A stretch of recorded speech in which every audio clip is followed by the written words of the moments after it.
Hey everyone, we got the Lehftia and Heey banner yesterday, and today it's time to review the Fire Emperor girl. So let's start right off. Lehftia, she is another super limit burst unit, you've probably seen it already. All she literally does in her base form, which is her only form, she is a Fire Amp unit. And I also posted this example ability of hers, which is the X+3 exclusive unlock. It's Machina Slayer, a 160% AoE magic and physical Machina killer. Decent, but I don't know. We have a 150 Machina killer with Link, so let's check out a few of her abilities. She does have that Machina killer, although a little bit worse. In her regular skill tab as well, Prayer for the People. It is pretty much like for like with Cetra Descendant Arab. She also has that 100% human Machina killer, but she does a little bit more than that while losing the Rod Imperil. Would have been cool if she had a Rod Imperil or Staff Imperil, but she doesn't.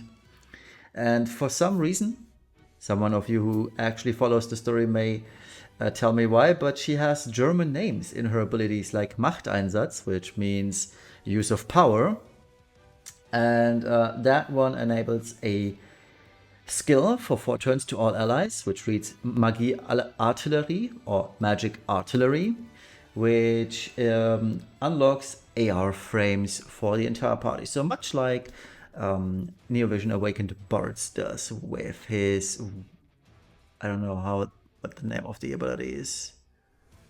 Something wind, I guess. But anyway, we also have Flamme Gardin, which is, I don't know what Gardin is supposed to mean. I don't even know that German word. Maybe it's not even German. But the first one is Flame. And that one is your standard fire amp and imbue, 30% amp. Also some resistance, 100% to fire and ice, and the fire imbue. She also does have the standard kit of magic, Shelga, Protector, Full Life, Dispelga, and Curaga, nothing too special. One thing I do want to... Oh, I just saw I forgot to change that one counterattack thingy, which requires a TMR or STMR equipped. I forgot to change this from the Japanese version. I don't know why I forgot this. But I'm sorry. The English name is though Love for All Lives, as you can see. So what this does is counterattacking, which again does not bode well for Sky, because if you use Sky with this, Sky will jump in base form, so always keep that in mind. And yeah, let's check out the SLB and LB. The LB, just regular, doesn't do really much. 300% stats, 200 LB, 35% fire amp. The SLB is where Lehftia actually takes off. 300% stats, 300% LB damage boost, which is very nice. She also imbues fire, which other ampers such as Roca don't do on the SLB. And then she also 45% amps fire, magic, and physical damage, which I find very nice. And it was a reason I originally low-key wanted to pull for her, but then I saw the bundles, and all these bundles that we have this week are trash. So I'm not pulling for her after all, and I'm just hoping to off-banner her one day. The only thing I'm gonna buy is the 20 shards from the shard shop or lapis shop, and that's about it.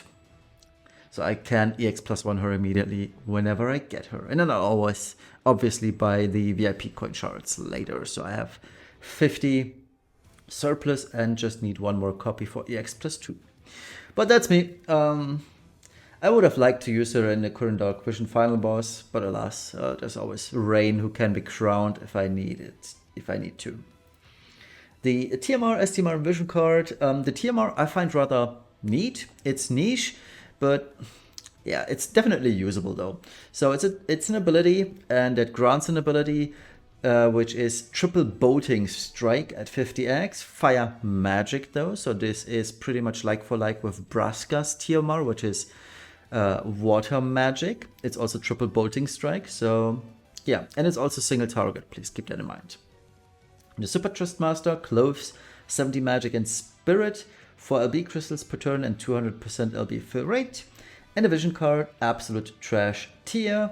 800 base HP, 80 base spirit and defense at level 10, 10% MP recovery, 10% MP reduction, and 20% fire, ice, earth, dark resistance. No strings attached, which is rather nice.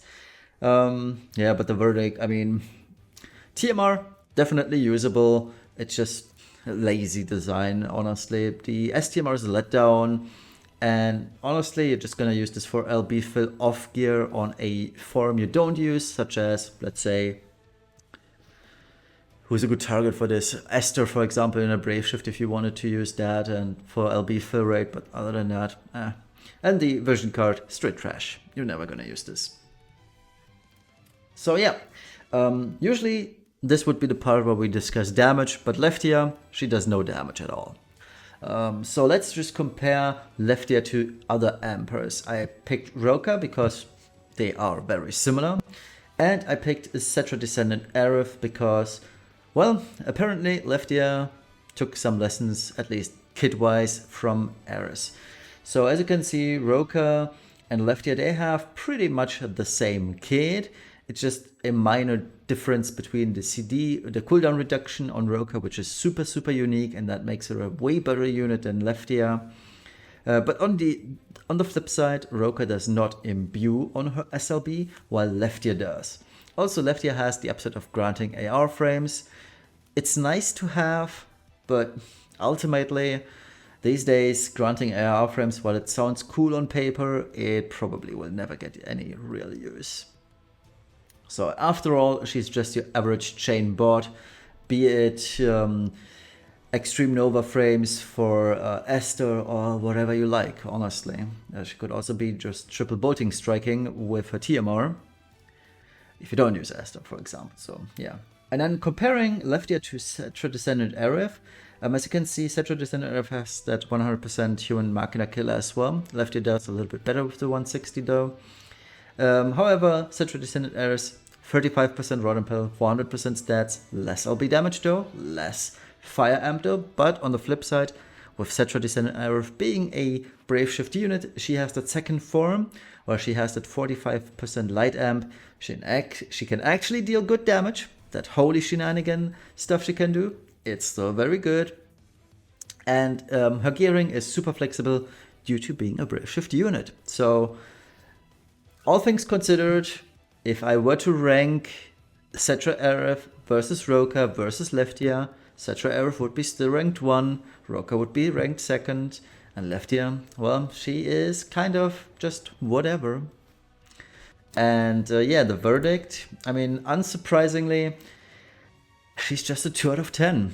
And why is that? So the good things about her, like I mentioned, the SLB is very good. And I gave her a pity point for granting AR frames because I believe there might be some corner case where that might be actually useful. So she gains 2 points.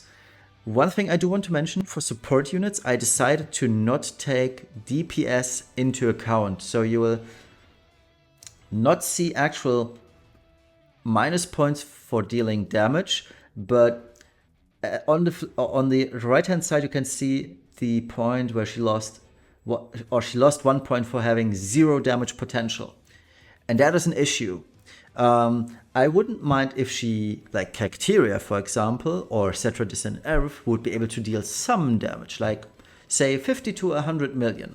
Would be absolutely fine, I would not deduct any single point. However, Lehftia will deal almost no damage.